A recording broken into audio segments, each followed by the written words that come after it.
مرتين من 20 يوم ما بقى جامد قوي. 15 من 20. ما العيال الشاطرة دي بتقفل ازاي؟ بيعملوها ازاي؟ انا في امتحان اخر السنة كده هنقص كل ده؟ انا لو لسه ده كل ده تبقى مصيبة. انا بذاكر كويس، بذاكر كويس قوي. امال ايه اللي بيحصل؟ ما انا مش شايف ان انا بعمل حاجة غلط. ما انا سمعت المحاضرة وسامعها كويس وقاعد مركز وقايل لهم من جوه محدش يتكلم، انا بذاكر المحاضرة. لما جيت احل غلطت كل الغلطات دي في وقت الامتحان، ما بجيبش درجة كويسة. انا تعبت والله. والله انا تعبت. انا ليه مش زيهم؟ امال إيه احسن مني؟ المشكله فين؟ عايز حد يقول لي اعمل ايه؟ انا تعبت. السلام عليكم ورحمة الله وبركاته. طلابنا حبايبنا ازيكم عاملين ايه؟ يا رب دايما تكونوا بخير وصحة وعافية وسلام. زي ما حضرتك شفت كده يا سيدنا حمادة وهو بيحل عمال يشتكي ويتباكى ويعيط ويقول لك انا ما بعرفش احل، بغلط كتير كتير قوي قوي قوي، مستقبلي هيضيع. ما عندكش حل للموضوع ده يا استاذنا؟ ما فيش حل فعلا؟ ما عندكش حل؟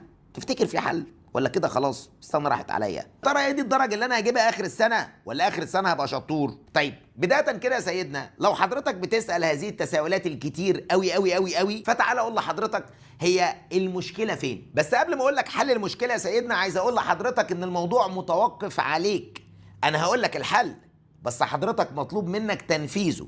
حضرتك لو عرفت الحل وما نفذتوش، حذر فذر حذر فذر حذر فذر، ايه اللي هيحصل؟ مش هيحصل حاجه خلاص. فحضرتك هتسمع الحل وتنفذه. طب بقى ايه الحل يا استاذنا؟ شوقتنا. بص يا سيدنا، حضرتك لما بتيجي تحل وتغلط كتير في الحل، سواء بقى واجب او امتحانات الى اخره، فانت غالبا بترتكب خطأ من ثلاثة. بتقع في خطأ من ثلاثة. الخطأ الاول ان حضرتك على سبيل المثال طالب اونلاين او طالب سنتر، سمعت المحاضره. حضرتك بعد ما بتسمع المحاضره اول حاجه بتعملها ان انت بتروح تحل، وده خطأ بشع بشع بشع.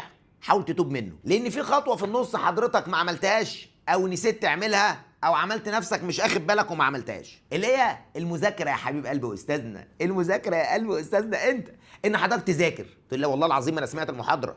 هقول لك يا قلبي، ما هي سماع المحاضره اللي انت تفهم الدرس ده الهدف منها، يعني انت فهمت حلو. انا بقى عايز اذاكر. المطلوب من حضرتك مش ان انت تسمع المعلومه، المطلوب من حضرتك ان المعلومه تدخل هنا. انا خلاص فهمتها، لازم تخش هنا وتعشش في الحته اللي جوه دي. طب يا استاذنا اذاكر ازاي؟ حضرتك احنا شرحنا درس، مطلوب من حضرتك تعمل ايه؟ بعد ما فهمته خش ذاكره. يعني ايه اذاكره؟ يعني افتح الدرس. تعالى ناخد مثال واقعي كده. افتح الدرس يا قلبي اهو. على سبيل المثال مثلا شرحنا كان، ذاكر لي الدرس اللي هو ايه؟ هي كان مقسمه عندي لكذا جزئيه، صح؟ رقم واحد كان واخواتها، فلازم ابقى عارفها.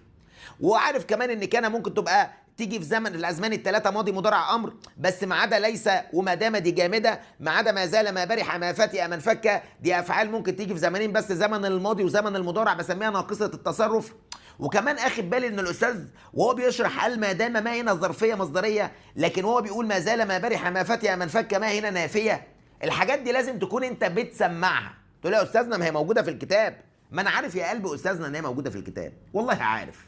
بس المطلوب من حضرتك ان انت وانت بتحل ما تفضلش تبص لي في الكتاب. طب ايه الحل؟ ما انا بقول لك الحل اهو. رقم واحد، انت اصلا ما بتذاكرش.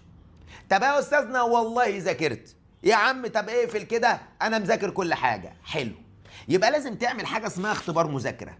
يبقى انا لسه في النقطه الاولى، ان انا لازم اتاكد ان حضرتك ذاكرت. طب نتاكد ازاي ان حضرتك ذاكرت؟ تقول لي حل. غلط. الحل ده مرحله تانية. لازم تتاكد ان انت ذاكرت، ان انت تقفل الكتاب كده. قفلت الكتاب؟ اعمل ايه بقى يا استاذنا؟ ورقه وقلم يا حبيب قلب استاذنا، او شفوي براحتك، انت بتحب ايه؟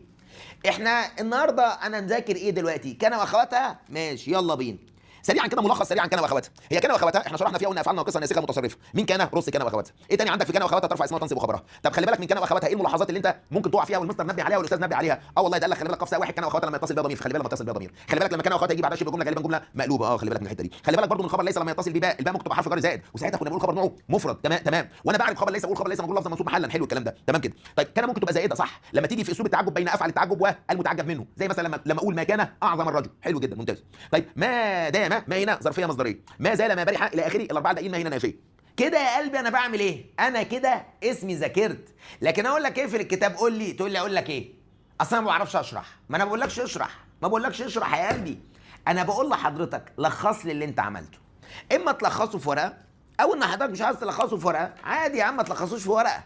تخيل ان نسختك التانية قاعده قدامك، بس نسختك التانية نقول ان هي يعني مخها يعني حبتين، مش عايزين نقول.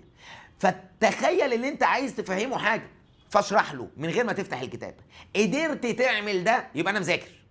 طب ما قدرتش اعمل ده يبقى انت مش مذاكر. ده مفهوم المذاكره سريعا كده، بس بالذات في فرع النحو والادب. خلصنا يا سيدنا؟ يبقى دي رقم 1 لازم تتعمل. طب لو ما كانتش بتتعمل، طبيعي لما اجي احل اغلط، طبيعي، دي حاجه منطقيه جدا. تمام. طيب انا خلصت الخطوه رقم 1 ان انا ذاكرت صح وعملت اختبار مذاكره، اتاكدت ان انا ذاكرت. انا متاكد. اتاكدت منين؟ مش ان انت نفسك تقول لك احنا ذاكرنا واحنا بصينا في الكتاب فيلا بينا. انا سمعت المحاضره وفهمتها يا باشا على دماغي. سمعت المحاضره وفهمتها، لخصها لي. اما تلخصها تلخيص شفوي، او تلخصها مش تنقلها، عشان بس ايه ما تفتحليش الكتاب، انا اسف، وتعمل ايه؟ مستر هنا كاتب كده، بتقوم كاتب كده، كاتب هنا ناقص، ماشي، المثال ده اكتب لي المثال ده. انت بتعمل ايه؟ انت بتنقل. طب ما هو هنا بتنقله هنا ليه؟ انا بقول لحضرتك اقفل واكتب، على اساس انت بتطلع خلاصه عصاره اللي انت فهمته وبتنزله لي في الورقه.